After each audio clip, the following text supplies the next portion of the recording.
वंदे मातरम, भारत माता की जय। आज राज्यसभा में प्रफुल्ल पटेल जी ने, जो एक एनसीपी के नेता हैं, उन्होंने एक बड़ी वाजिब बात उठाई है। उन्होंने कहा है, एक प्रश्न का जवाब देते हुए आप पार्टी के लीडर संजय सिंह को, कि आपने इंडिया अगेंस्ट करप्शन शुरू किया, अन्ना हजारे की पीठ पर रहकर कांग्रेस को बदनाम किया, एनसीपी को बदनाम किया और एनसीपी पे और कांग्रेस पे 70,000 करोड़ सिंचाई घोटाले का आरोप लगाया, सिंचाई घोटाले का। और आज जिस पार्टी पे इन्होंने आरोप लगाया, अपना करप्शन छुपाने के लिए उसी के गोद में जाके बैठ गए। आप समझ रहे हैं ना मैं क्या कह रहा हूं? प्रफुल्ल पटेल जी का जो क्वेश्चन है बहुत वैलिड है। उसमें भारत के लोगों को सोचने की जरूरत है कि 70,000 करोड़ सिंचाई घोटाले का आरोप लगाया, जिस पार्टी पे आरोप लगाया उसी की गोद में जाकर ये आप वाले बैठ गए, अपना करप्शन छुपाने के लिए। ये ईमानदार लोग नहीं, माने हुए भ्रष्ट लोग हैं।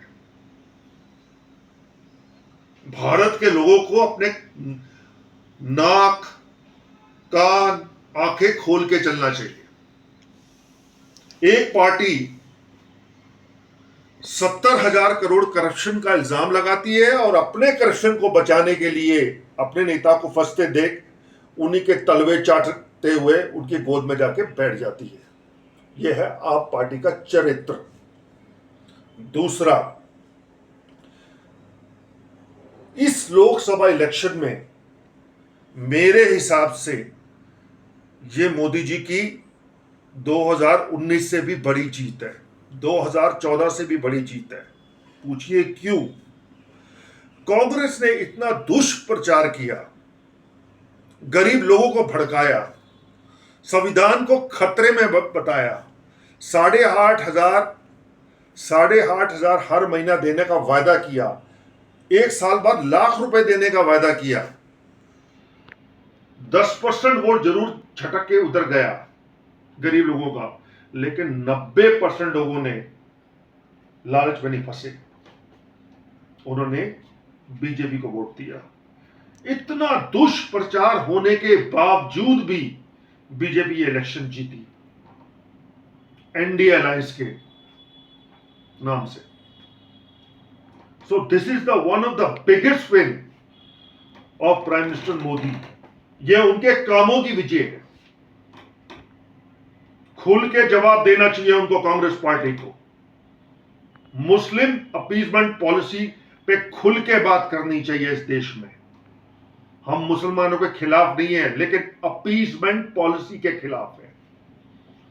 I think this is one of the biggest win of Bharatiya Janata party in NDA alliance.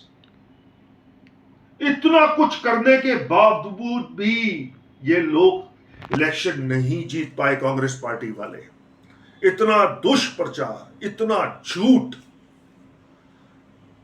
हमारे दलित भाइयों को आंखें खोलनी चाहिए कि उन्हें काम करने वाले, अपने वादों पे अटल रहने वाले को वोट देना है कि ऐसी झूठी मक्कार पार्टी को वोट देना है जो अपना कोई वादा कभी पूरा नहीं करती, जिसने देश की सुरक्षा हमेशा खतरे में डाली है।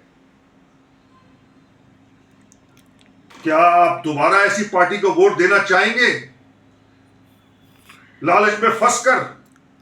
मेरे हिसाब से तो नहीं।